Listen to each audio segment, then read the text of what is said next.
In the spring of 1994, a dispatcher in a small county took a 911 call from a house at 14, Larkspur Lane. A woman's voice, calm and quiet, said only 9 words before the line went dead. The dispatcher sent a patrol car.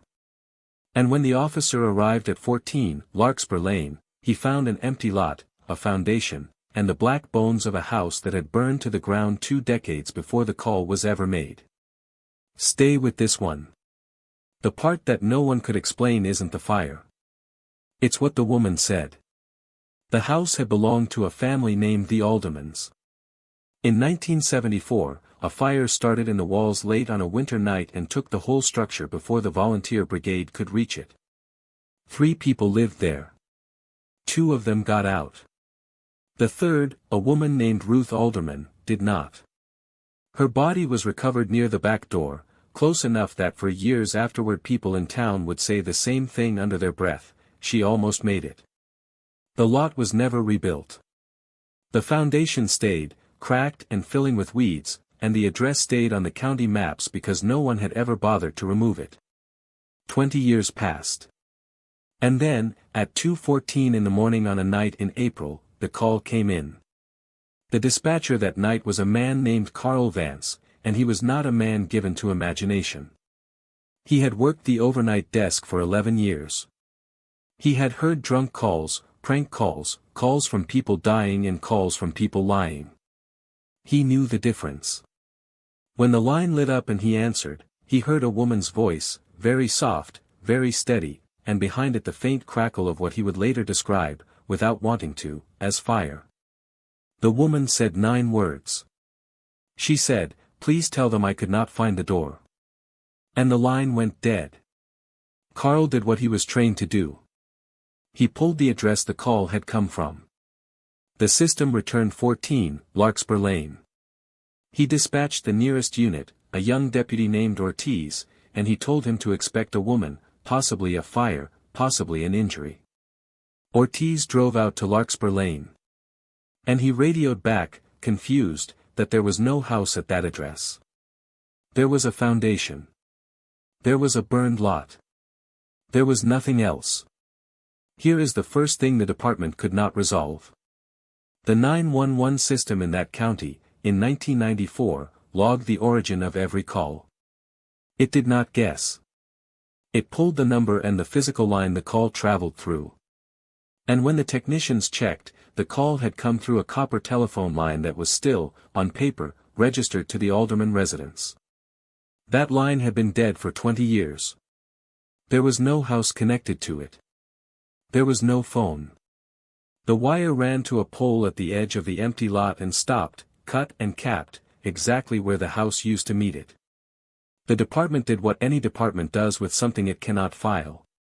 It filed it anyway. Prank, they wrote. Crossed line. Equipment fault. And it would have stayed filed, one strange page in a box of strange pages, except for Carl Vance, who could not let it go. Because Carl had done one more thing that night, the thing every dispatcher does out of habit. He had recorded the call. He listened to that recording more times than he ever admitted. And the more he listened, the worse it got. It was not the words, though the words were bad enough. It was the timing.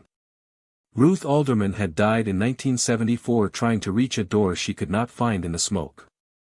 That detail was in the old fire report, a report that had never been made public, a report that sat in a sealed county archive that Carl Vance had no access to and had never read. The woman on the phone knew how Ruth Alderman died. She said it in Ruth's own words. And she said it 20 years later, on Ruth's own dead phone line, to the one man on the overnight desk who would actually check. Carl pulled the old fire report eventually. He had to request it formally, and it took weeks, and when it came he sat with it at the same desk where he had taken the call.